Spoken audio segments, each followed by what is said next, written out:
सोहनपुर गांव में रामलाल नाम का एक लकड़हारा रहता था। वो अपनी जीविका चलाने के लिए गांव के पास जंगल में रोज लकड़ियां चुनता और उन्हें बेचकर कुछ पैसे कमा लेता था। इसी तरह उसका गुजारा चल रहा था। कुछ दिनों के बाद रामलाल की शादी हो गई। उसकी पत्नी बड़ी खर्चीली थी, इसलिए अब उतनी लकड़ियों को बेचकर घर चलाना मुश्किल हो गया था। ऊपर से रामलाल की पत्नी कभी नए कपड़े खरीदने के लिए तो कभी दूसरी चीज़ों के लिए रामलाल से बार बार पैसे मांगती थी। अगर पैसे ना मिले तो रूठ जाती। रामलाल अपनी पत्नी से बहुत प्यार करता था, इसलिए उसकी नाराज़गी वो बर्दाश्त नहीं कर पाता था। रामलाल ने ठान लिया कि वो अब ज़्यादा लकड़ियाँ इकट्ठी करेगा और ताकि उसकी पत्नी को रोज़ रोज़ पैसों की कमी ना हो। पत्नी की इच्छा पूरी करने के लिए आज रामलाल घने जंगल तक चला गया और बहुत सारी लकड़ियां चुनकर बाजार में बेच दी। ज़्यादा लकड़ियों के ज़्यादा पैसे मिले तो खुश होकर रामलाल ने सारे पैसे अपनी पत्नी को दे दिए। अब रोज रामलाल ऐसा ही करने लगा। देखते ही देखते उसके मन में लालच बढ़ गया कि उसने धीरे धीरे पेड़ काटना शुरू कर दिया। पेड़ काटने से और ज़्यादा लकड़ियां हो जाती थी और उसे अधिक दाम मिलने लगे। लकड़हारा हर हफ्ते एक पेड़ काटता और लकड़ियां बेचकर मिलने वाले पैसों से अपनी पत्नी के शौक पूरे करता।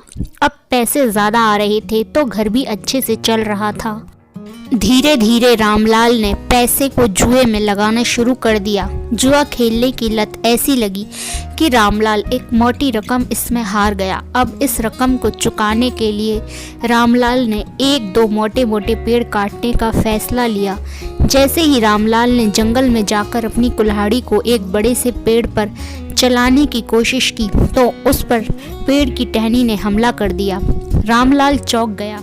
फिर उस पेड़ की एक टहनी ने लपेट लिया। रामलाल कुछ समझ नहीं पाया कि ये सब क्या हो रहा है। तभी पेड़ से आवाज़ आई, मूर्ख, तू अपने लालच के चक्कर में मुझे काट रहा है। तू सारे पैसे जुए में लुटा देता है और फिर पैसे लौटाने के लिए पेड़ काटने आ जाता है।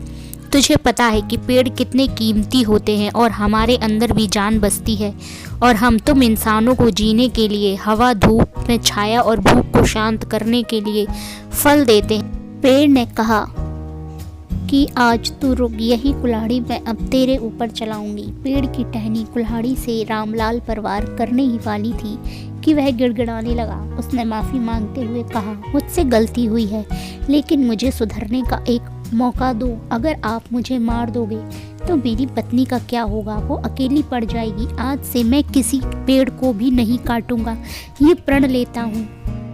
ये सब सुनकर पेड़ को रामलाल के ऊपर दया आ गई। उसने रामलाल को छोड़ दिया। छूटते ही रामलाल भागकर अपने घर गया और पैसों के लालच में न आने का संकल्प ले लिया। कहानी से सीख, लालच में आकर पर्यावरण के साथ खिलवाड़ नहीं करना चाहिए। हमें ऑक्सीजन पेड़ से मिलती है, इन्हें काटकर हम खुद अपने जीवन में संकट को ला रहे हैं।